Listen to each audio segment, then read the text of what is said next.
that voice in your head, the one that keeps questioning you, doubting you, warning you, especially right when you're about to do something brave or grow, that's not intuition. That's conditioning. It's the voice that learned how to keep you safe, not free. So let me ask you something. What would you actually do if you weren't being run by that voice? For a long time, I thought that voice was me. I thought it was my intuition, my logic, I'm just being realistic side. But it's not. That voice is your ego identity, the part of you that formed to survive. Every should, every be careful, every don't mess this up thought that shows up right when you're about to stretch, that's it. That's the one. That voice didn't come from your truth. It came from what you had to learn to stay safe, to stay loved, to stay accepted, and to stay out of trouble. And here's the part that most people don't really understand. The ego isn't evil. It's the part of you that learned how to protect you. Its job was never to ruin your life. It was to keep you alive, accepted, and out of trouble. But here's the catch. To the ego, safety usually means staying small, staying familiar, staying where nothing really changes, not growing. So the moment you stretch, it gets loud. Think of your ego identity like software. It wasn't written by your soul. It was installed early, before you had the language to question things, before you could decide what was actually true for you. From birth to around 7 years old, your brain was in learning mode, not discerning mode. You weren't choosing beliefs, you were downloading them. Because in those early years, your brain was mostly operating in slow brainwave states, delta and theta waves. Those are the same states we go into during deep meditation and hypnosis. Delta, from birth to age 2, is where the brain is focused on survival, bonding, and safety. Theta, roughly from ages 2 to 7, is where imagination, learning, and subconscious programming dominate. In those states, your brain isn't asking, is this true? It's asking, is this how I stay safe? So when adults spoke, when they reacted, when they punished, praised, ignored, or withdrew love, your nervous system recorded all of it as instructions for survival. That's how beliefs were formed, like, if I'm quiet, I'm safe. If I'm perfect, I'm loved. If I want too much, I lose connection. You didn't reason those beliefs. Your body learned them. That's why the ego identity feels so real. It was written into your nervous system before you ever had a choice.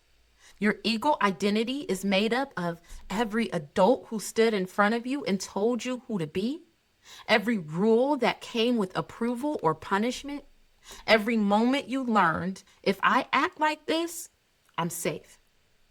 It's the parent who said, don't do that, be good, stop crying, don't embarrass us. It's the teacher who rewarded you for being quiet, small, compliant, or shamed for standing out. It's the religious authority who taught fear instead of love, obedience instead of trust, punishment instead of grace. It's the political and cultural messaging that said, people like you should stay in this lane, want this much, dream this big, and no bigger. It's social expectations that quietly taught you who you should be and who you should definitely not be. All of that gets internalized. So the ego identity isn't random. It's a collection of voices you've learned to listen to in order to survive. That's why it runs scripts like, don't stand out, be perfect, don't disappoint anyone, earn love, and play it safe. Your higher self doesn't talk like that. It doesn't rush you. It doesn't threaten you. It doesn't shame you.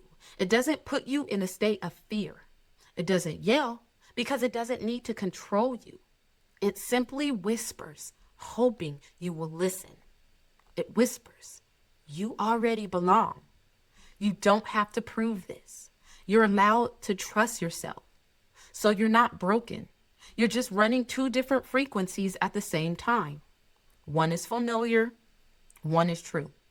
You're basically tuned into two radio stations. Ego FM, where you're hearing fear, control, overthinking, and soul frequency. Calm, clarity, trust, intuition. You can't hear both clearly at the same time. And you don't silence the ego by fighting it. That just makes it louder. You quiet it by not letting it drive. You let it ride in the back seat. Acknowledged, not obeyed. While your true self takes the wheel. So what does that look like exactly in real life? When a fearful thought shows up, things like, what if it doesn't work? What if I embarrass myself? What if I lose everything? You don't argue with it. You don't try to override it by thinking positive. You simply say, I see you. That's it. Not go away, not you're wrong, just I see you. Because when the nervous system feels seen, it softens. Then you bring your attention to your body, your breath, your feet, your chest, and you choose from there. Not from the panic, not from the pressure, but from the steadier place underneath. That is how the true self leads. Not by overpowering fear, but by staying present while it passes. Because the ego was built to protect you, but it was never meant to decide where you're going. And here's how it actually looks in real life. You're about to post something meaningful, and that voice jumps in with, what if people judge you? That's the ego trying to keep you safe through silence. Or you're about to rest. Really rest. And it says, you haven't done enough yet. That's the ego equating exhaustion with worth. Or you're thinking about quitting something that drains you, and it panics. What if you regret this? That's the ego clinging to what is familiar. Or you're about to speak up in a meeting, in a relationship, in your life, and it whispers, don't rock the boat. That's the ego protecting belonging at the cost of your truth. In those moments, awareness is the shift. You don't argue with the voice. You don't shame it. You just say, I see you. And then you choose anyway. If this is hitting, comment, I see it below. Awareness starts with naming. So how do you actually know which voice you're listening to? Well, your body tells you first, every time. When it's the ego, your body tightens. Your thoughts speed up. Everything feels urgent, like something bad will happen if you don't fix it right now. That pressure, that panic, that mental spiral, that's not intuition. That is protection mode. Your higher self feels different. It feels calmer, more grounded, clear, even when it's asking you to do something brave. It doesn't rush you. It doesn't threaten you. It doesn't scare you into action. So the next time you feel yourself spiraling, pause for a moment, put one hand on your body, one on your chest, and one on your belly, or anywhere that feels natural, and gently say to yourself, that is not my truth. That is programming.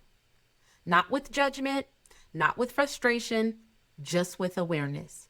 Because once you can name what's happening, you do not have to obey it anymore. Now I want to help you shift who's leading right now in this video. Go ahead and pause this video if you need to and get comfortable. I invite you to close your eyes just for a moment. Put one hand on your heart. Slow your breath even a little. No forcing, no fixing, just noticing. And quietly say, I'm safe to let the real me lead right now. Then pay attention to your body. Notice the subtle softening, the way your shoulders drop, the space that opens in your chest, that deeper exhale you didn't even realize you were holding. That is not you losing control. That is your body recognizing safety. That is your nervous system standing down. That is you coming back into yourself, back into alignment, back into your truth. And when you make decisions from this place, they don't come from fear. They don't come from urgency. They don't come from needing to prove anything. They come from clarity. And that's when your life starts responding differently. Now go ahead and take one more slow breath.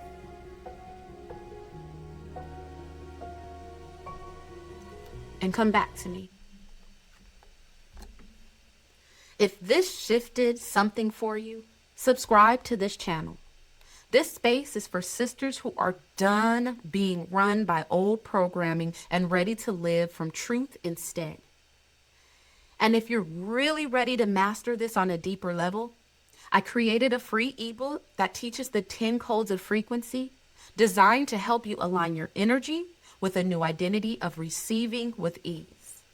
Inside, you'll find powerful activations, embodiment practices, and access to a free masterclass to support real integration, not just understanding. The link is below, so grab it and start reading it. It's not about forcing outcomes. It's about rewiring how you relate to yourself so life can finally respond differently. The link is below. You don't need to become someone new to be free. You just need to stop letting fear speak for you and remember who you truly are and the power within you. That's where real freedom begins.